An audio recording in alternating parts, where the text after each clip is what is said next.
queria aqui dar uma notazinha aqui pelo esporte da TV Floresta, a gente cobre todos os esportes de floresta, né? E até temos que bater palma pela iniciativa na realidade eu não sei nem quem é o organizador aqui, mas o que eu vi a reportagem hoje no site do Compare, que é a AFTA, a Associação Florestana de Tenistas Amadores de Floresta. Teve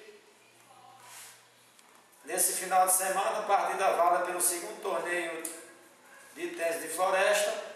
Teve ganhadores: Filho ganhou de Bemer, Júnior de Teófilo e Cleo ganhou de Cristiano.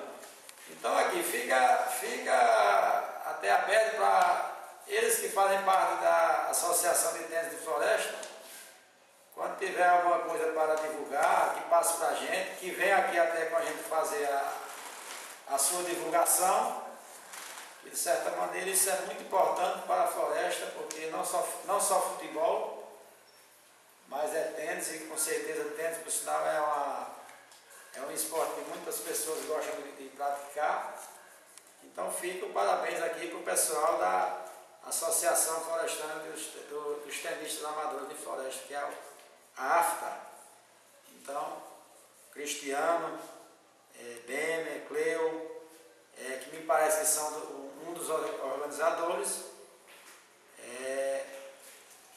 que sigam essa caminhada para elevar ainda mais o esporte de floresta, como eu falei, não só futebol, que é o mais praticado aqui na cidade, mas que ele venha com essa novidade que é o tênis na cidade de Floresta. Então, eles estão de parabéns e fica aberto o espaço para eles divulgarem o trabalho deles também na hora que eles quiserem.